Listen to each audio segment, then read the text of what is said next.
So welcome NEET aspirants to our channel target AIIMS Delhi. तो आपको यहाँ क्या मिलेगा? आपको इस चैनल पर मिलेंगे स्ट्रैटेजी, मोटिवेशन और सारे टिप्स एंड ट्रिक्स जिससे आप एम्स दिल्ली क्रैक कर सको, वो भी एम्स दिल्ली के स्टूडेंट्स से। ये चैनल होगा आपका वन स्टॉप प्लेटफॉर्म जिधर एक्सक्लूसिवली एम्स दिल्ली के स्टूडेंट्स आपको गाइड करेंगे आपके टारगेट एम्स दिल्ली क्रैक करने के लिए।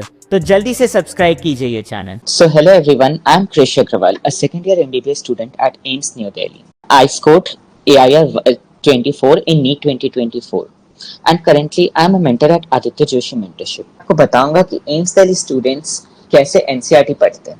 ये मैंने आपको बता भी दिया, वापस मैं एक बार रिपीट कर देता हूँ कि सबसे पहले तो आपको पढ़ना है, हाईलाइट करना है, एनोटेट तो बिल्कुल करना है और एक्टिव रिकॉल के लिए कुछ क्वेश्चंस बना के रखना है जिससे आप एक्टिव रिकॉल कर सको।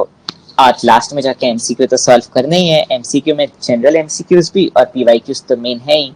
एनसीईआरटी डायग्राम्स को तो बिल्कुल ही नहीं छोड़ना। एनसीईआरटी डायग्राम्स डायरेक्ट एग्जाम में उठ के आ जाता है या फिर उससे क्वेश्चंस आ ही जाते हैं। उस एनसीईआरटी डायग्राम्स के नीचे कुछ पैराग्राफ भी लिखे हुए रहते हैं, उन पैराग्राफ को भी आपको नहीं छोड़ना चाहिए, उन पैराग्राफ से भी क्वेश्चंस आ जाते हैं। और एनसीईआरटी की समरी पेज में कुछ कुछ कभी कभी ऐसी चीजें भी दी होती है जो कि पूरे चैप्टर में नहीं लिखी है। बायो की एनसीईआरटी में आपको समरी में कभी कभी आप अगर पढ़ोगे तो किसी किसी चैप्टर में आपको ऐसी चीजें मिलेगी जो कि पूरे चैप्टर में नहीं लिखी है लेकिन समरी में लिखी है।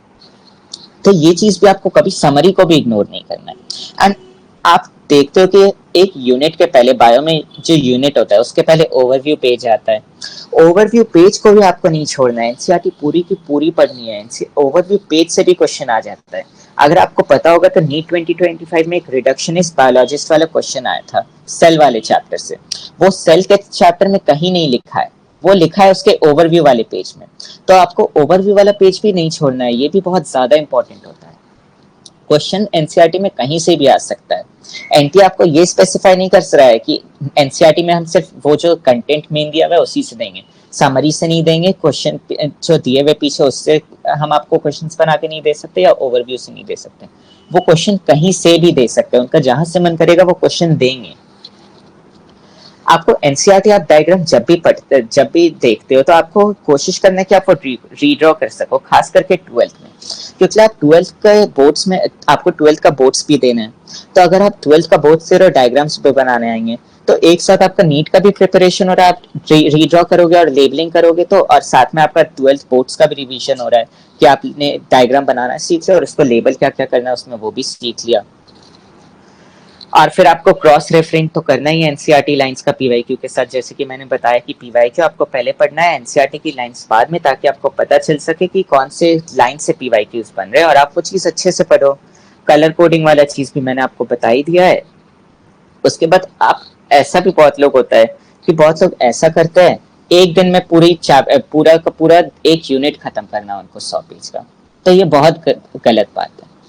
हमें अपना जो रिवीजन है वो करनी चाहिए, डेली करनी है, लेकिन थोड़े थोड़े पेजेस की करनी है। ऐसा नहीं है कि आज 100 पेज पढ़ लिया, 3 दिन कुछ पढ़ा ही नहीं। हर दिन हमें 10-10 पेज, 20-20 पेज पढ़ना है ताकि हमारी कंसिस्टेंसी मेंटेन हो सके और हम रोज इक्वल अमाउंट में पढ़ रहे और दूसरे सब्जेक्ट्स को भी सेम टाइम दे रहे इंस्टेड ऑफ बल्क रिवीजन। तो यही हमारा बुक जो है एक इवॉल्व नाम से, हमारा बुक इवॉल्व जो कि बायो के लिए बना है, वो एनसीईआरटी लाइंस को डिसेक्ट करता है लाइन बाय लाइन। उसमें सारी इंपॉर्टेंट लाइंस मिलेगी आपको एनसीईआरटी की। चैप्टर के बीच में एक्टिव रिकॉल के लिए पीवाईक्यूज तो नहीं, बीच में क्वेश्चंस मिलेंगे उस चैप्टर के। जितना आपने पढ़ा है चैप्टर के बीच में आपको एक बॉक्स मिलेगा क्वेश्चंस का, उसमें कुछ क्वेश्चंस होंगे जो कि आपने पहले पढ़ा है, उससे क्वेश्चंस बन रहे होंगे। जो क्वेश्चन बन सकते हैं वो हमने लिख दिया है। लास्ट में आपके लिए एक ब्लैंक पेज भी छोड़ा है चैप्टर के, जिसमें आप कीवर्ड्स एंड कांसेप्ट्स लिख सकते हो जो कि आपको लग रहा है इस चैप्टर से इंपॉर्टेंट है। और ये सब चीज हमने एक 90 पेज के बुक में कंसाइज कर दिया इवॉल्व, जो कि आप के लिए बहुत ज्यादा बेनिफिशियल है अगर आपको पूरी एनसीईआरटी रिवाइज करने में आलस आती है तो।